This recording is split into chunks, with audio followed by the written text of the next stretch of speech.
Good morning students, मैं doctor Anupama उज्ज्वल, government law college Sirohi. आज हम एलएलबी फर्स्ट ईयर में सब्जेक्ट हिंदू लॉ में टॉपिक देखेंगे डिवोर्स।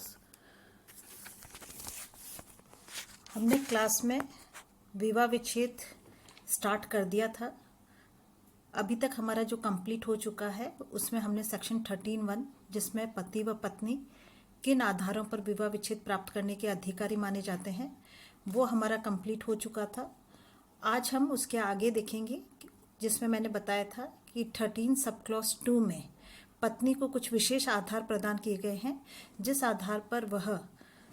अपने पति से विवाह विच्छेद प्राप्त करने की अधिकारी मानी जाती है। तो अगर हम ये देखते हैं कि special provisions for the women for divorce, Hindu विवाह अधिनियम 1955 की धारा 13 सब क्लॉज 2 में पत्नी को विवाह विच्छेद का उपचार प्राप्त करने के लिए कुछ विशेष आधार प्रदान किए गए हैं और जो वो विशेष आधार प्रदान किए गए हैं वो 13 सब क्लॉज 2 में इस प्रकार से बताए गए हैं। सबसे पहला जो आधार माना जाता है वो है पति के साथ दूसरी पत्नी का होना। पति के साथ दूसरी पत्नी का होना का तात्पर्य यह होता है कि 1955 जब यह हिंदू विवाह अधिनियम पारित हुआ था उससे पहले एक शर्त निर्धारित की गई थी कि उससे पहले पति या जो हिंदू पुरुष होता था वह एक से अधिक विवाह कर सकता था और ऐसी स्थिति में अगर उसके एक से अधिक पत्नियां होती थी तो वो सारी ही वैध विवाह की पत्नियां मानी जाती थी।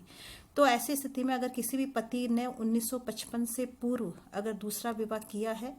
तो ऐसी स्थिति में उनमें से कोई भी पत्नी इस आधार पर स्पेशल उसको अधिकार प्राप्त है या स्पेशल प्रोविजंस के अंतर्गत उसे अधिकार दिया गया है कि वह विवाह विच्छेद के लिए आवेदन करने की अधिकारी मानी जाती है। परंतु अब इस पॉइंट की कोई ज़्यादा इंपॉर्टेंस रही नहीं है क्योंकि 1955 के पश्चात कोई भी पति दूसरा विवाह करता है तो वह वैध विवाह नहीं माना जाता है। सेकंड है आपका, अगर पति रेप, बलात्कार, सोडोमानी, गुदा मैथुन या पशुगमन का दोषी है तो ऐसी स्थिति में रेप जो है 375 आईपीसी सेक्शन में क्राइम माना जाता है और गुदा मैथुन और पशुगमन जो है 377 आईपीसी के सेक्शन में उसे अप्राकृतिक अपराध माना जाता है आईपीसी में। तो ऐसी स्थिति में अगर पुरुष 375 के अंतर्गत या 377 के अंतर्गत दोषी पाया जाता है तो पत्नी इस आधार पर विवाह विच्छेद प्राप्त करने की अधिकारी मानी जाती है। थर्ड है, भरण पोषण के आदेश के बाद अगर दोनों के बीच में किसी भी प्रकार का कोई भी रिलेशन मेंटेन नहीं हुआ है या उनके बीच में किसी भी प्रकार का फिजिकल रिलेशन मेंटेन नहीं हुआ है तो ऐसी स्थिति में पत्नी इस आधार पर विवाह को भंग करवाने की अधिकारी मानी जाती है। तो इसमें जब न्यायालय के द्वारा पत्नी के पक्ष में भरण पोषण का आदेश दिया जाता है और पति उसे भरण पोषण प्रदान नहीं करता है या उनके बीच में फिजिकल रिलेशन मेंटेन नहीं होते हैं तो ऐसी स्थिति में पत्नी इस आधार पर विवाह को भंग करवाने की अधिकारी मानी जाती है।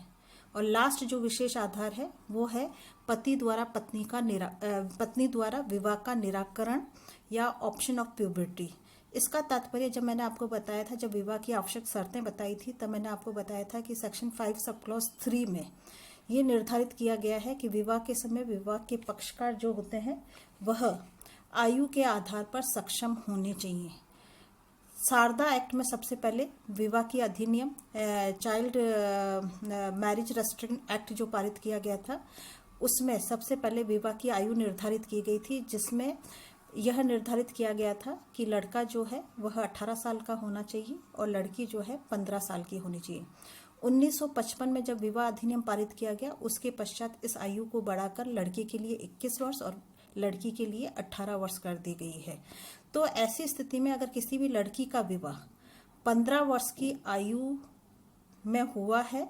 तो ऐसी स्थिति में वह 18 वर्ष की पूर्ण होने से पहले उस विवाह को मानने से मना कर सकती है क्योंकि वहाँ विवाह की कंडीशंस में अगर इस कंडीशन की अवहेलना होती है तो ऐसी स्थिति में विवाह जो है